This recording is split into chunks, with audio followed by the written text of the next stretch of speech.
في البداية تامر، احنا بنبارك لك على اختيارك سفير للنوايا الحسنة للمنظمة العربية الإفريقية لتطوير العشوائيات. ألف مبروك. الله يبارك فيكي، هو شرف ليا فعلا. هياخد جهد كبير مني، بس انا طول عمري عايز استخدم الشهرة بتاعتي لغرض سبيل نبيل، فجات لي الفرصة الحمد لله. هل نجوميتك هتساعدك في المسألة دي؟ هتسهل لك الأمور؟ هتفتح أبواب أكتر زي ما قلت إنك تستغل الشهرة بتاعتك في حاجة تنفع المجتمع؟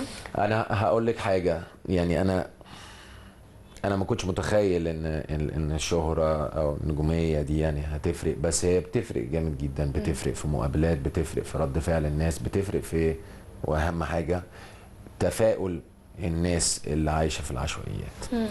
فاحنا بندي تفاؤل، وبندي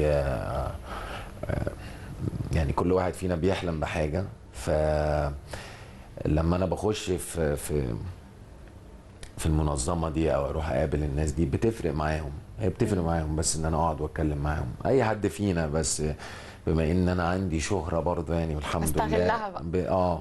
بينبسطوا اكتر، فدي برضه بتفرق جامد جدا. بس اهم حاجه عندي ان انا نوصل للهدف اللي احنا عايزين نوصل له، إن مش شاء الله. وبنظام، عشان في لخبطه كتيره جدا عامه وهدف نبيل، ربنا معاك يا رب.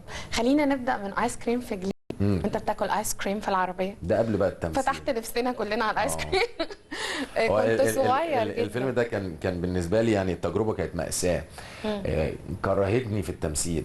كرهتك فيه؟ كرهتني في التمثيل. ليه بقى؟ هقول لك ليه. عشان احنا كنا يعني هم 3 4 موديلز، كنا بنقبض فلوس كتيره جدا، ونروح نعمل اعلان في يومين 3 وخلاص وشكرا، وبيهتموا بينا بقى ودلع ومش عارف ايه وسفر وحاجات كده.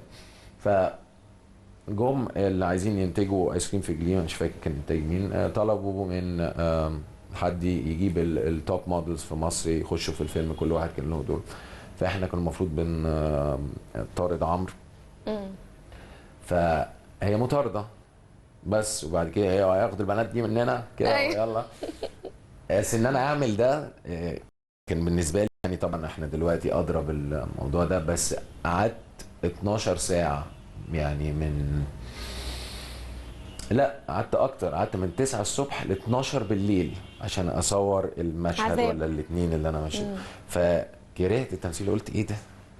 كل ده عشان تعمل شات ده بس؟ طبعا دلوقتي بنقعد بال 24 ساعه، يعني فيلم أيوة. البلد دي فيها حكومه طبقنا يعني تقريبا 48 ساعه. بس بس كان في الاول قفلت يعني من التمثيل. يا جماعه